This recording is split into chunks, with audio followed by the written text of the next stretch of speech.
Tennessee State head coach A. George, the team coming off a come from behind win against Lindenwood. This week they're home. They're hosting Eastern Illinois. So, some general thoughts, coach, just on your team, and then we'll go to some questions. Yeah, another resilient effort 2 weeks in a row, coming from behind on the road. Almost reminded us of playing against Tennessee Tech, but found a way to win it in the end. It's just showing the growth of our unit. The team as a whole, our defense really gave us a chance to win it. Did a nice job in the second half, really settling down after that first touchdown, of figuring out their run game and really giving our offense a chance to get back on the field. Offensively, we made some plays, left some plays out there. I felt, um, you know, uh, you know, I thought a couple calls here or there, touchdown. I thought Jalil had a touchdown with a foot in bounds. Another one they called a pass interference, but it didn't on the offense didn't quite look like it. But all in all, it was a good quality win. And when you win a game like that on the road, it feels like you won two games. So it feels good. We're in a good position. We got to get better. Just overall, we just got to find a way to settle in offensively, get more efficient, to get more of an identity. That's what we're going to work on, this week and in the weeks to come. We have another tough opponent in Eastern Illinois who's coming off of a disappointing loss to SEMO. Of course, it happened against Lindenwood. And when you look at Eastern Illinois, they played two top 25 teams, the FBS teams. So they play some quality opponents. They just haven't had things go their way. They've been playing from behind quite a bit for most of the season, and they're a desperate team coming in. That's a good football team. So their record doesn't indicate how talented and how dangerous they are. We're going to have to go out there and try to find a way to get a victory and be physical and all the things that we preach each and every week. Thanks, coach. We'll go to questions. Mike Organ, you're up first. Go ahead. Eddie, this win and the win before, the defense played a big key, obviously, especially in the second half. This week, I just checked, and it's your defense is now ranked in the top 25 at 24th in the FCS. Can you talk about what Brandon's done, what that unit's doing so well? Well, believe it or not, simplifying the game plan, if you will.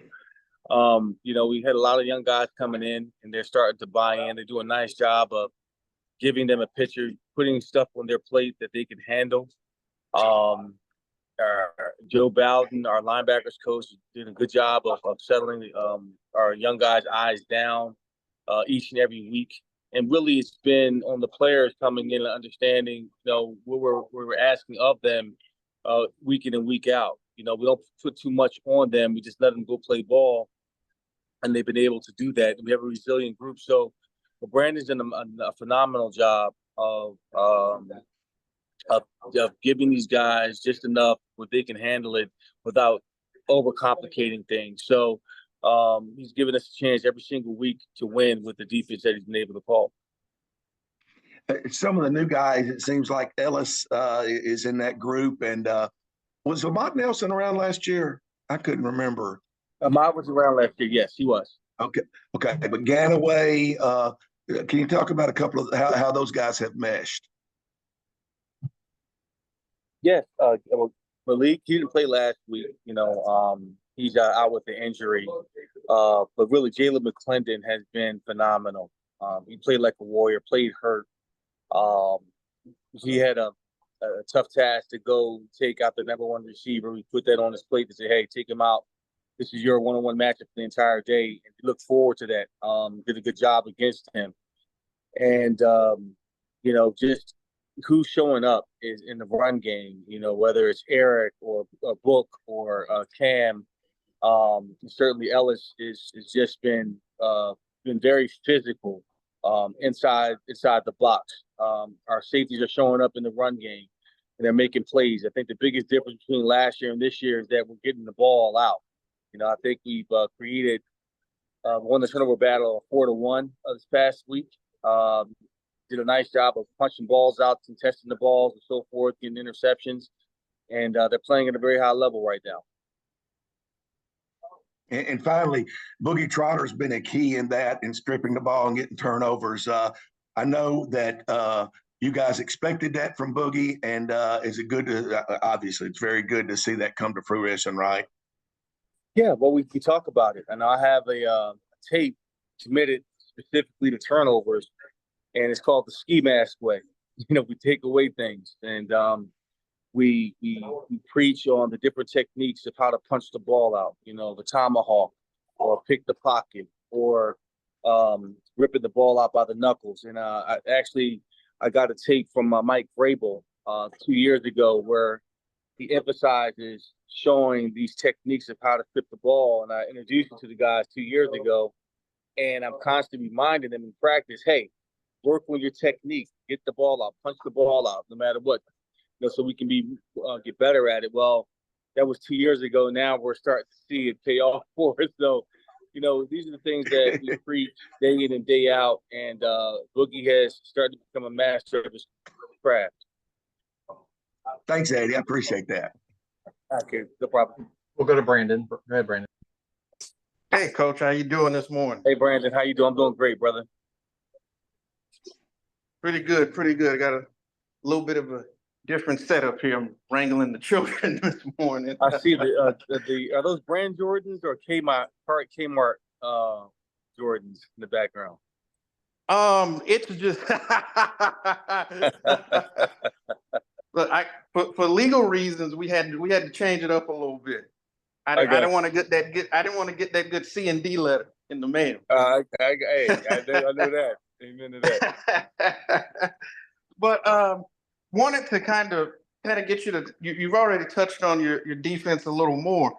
But I wanted to kind of ask about what was the game plan as far as what you facing Caldwell and what he did the previous week, and you all really were able to kind of hold him down and hold him in check to just 34 yards on the afternoon.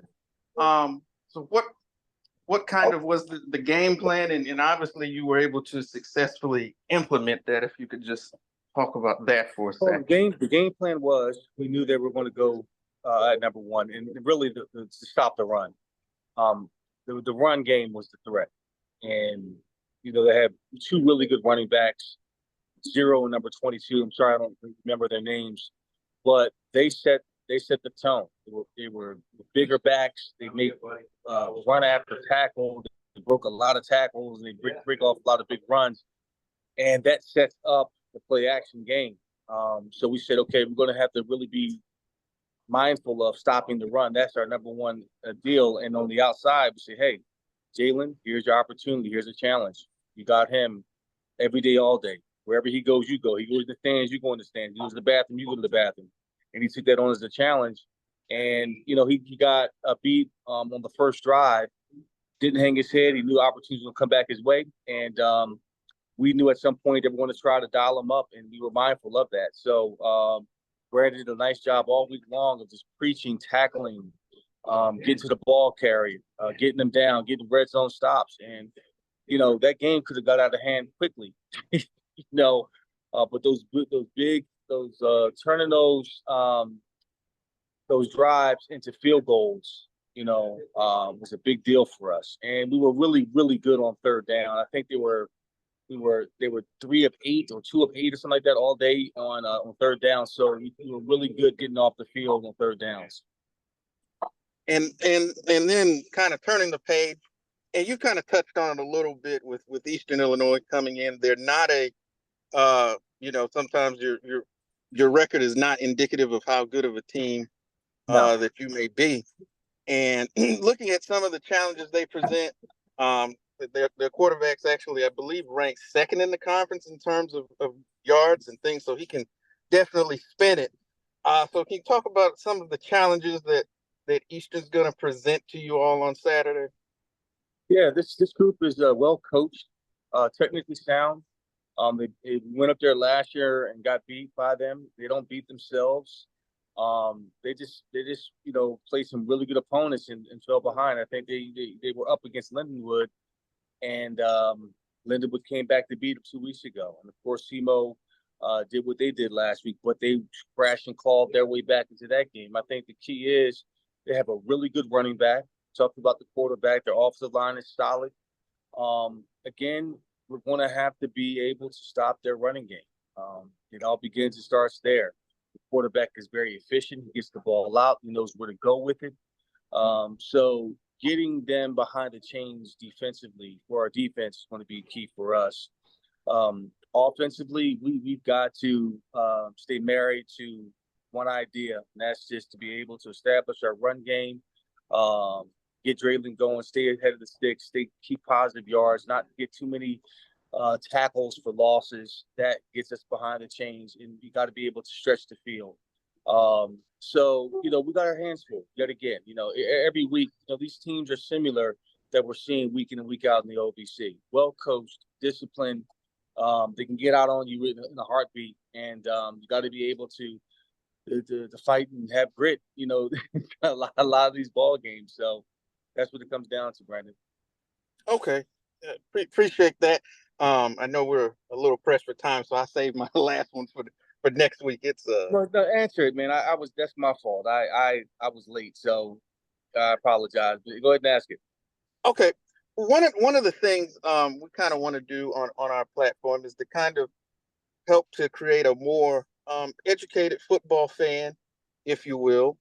And so with that being said, every coach from high school, to the NFL talks about running the football. I know most of us, here, we know what exactly that means and what it takes to do that.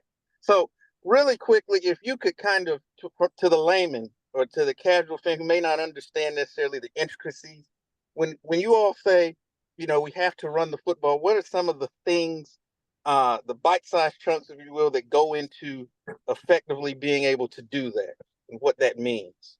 Well, that means, one, having a solid quarterback center exchange, then the quarterback turning around, handing it to the running back or a side back, and then, effectively blocking up front and running, getting positive yards. that's how I can break it down. But I think, we talk about the run game, it's finding your identity, what you're built for up front, which you emphasize. There are several schemes, if you will, to that. You have your inside zone, your outside zone, your perimeters. You have your gap scheme, duo, isolation. So whatever you're built for. So if you have big offensive linemen up front, center, guard, they're pretty massive, athletic guards, athletic tackles, then you can be a team that can run downhill. That's what I prefer. I prefer a team that can move the ball effectively coming downhill, coming from a pistol formation or under center versus side back. We've done both, but I prefer coming downhill with an aggressive pull concept, gap schemes where we're creating extra gaps. Also personnel that you use. You can use 3 tight ends, 2 tight ends, 1 back, 12 personnel, 13 personnel, 11 is 1 back, 1 tight end, 3 wideouts. You can go 10 personnel, 1 back, no tight ends, and have more of a spread look and still run the ball. So you have quarterback run. So it's a variation of ways that you can run the football. It's just, I think it's more of a conservative way. Great Woody Hayes said, hey, problem with throwing the ball is you get 3 problems with that. Incomplete, interception, or what's the other third one? Or complete pass. Those are the 3 options. 2 of them are bad.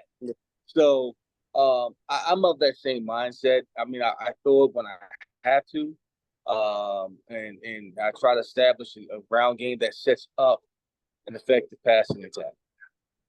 Okay, thank you, Coach. I appreciate that. All right. Totally makes sense. All right. Well, I Okay. appreciate that, and good luck this weekend, and we'll talk to you soon. All right, brother. Appreciate it. Coach, thanks for your Appreciate time you. as always. Good luck, and we'll Sorry talk to you about next that. week. Yep. I was just stuck in traffic, so I That- apologize. No problem. We got some time before and after you, so it worked out. Appreciate your time, Coach. All right. Perfect. Bye.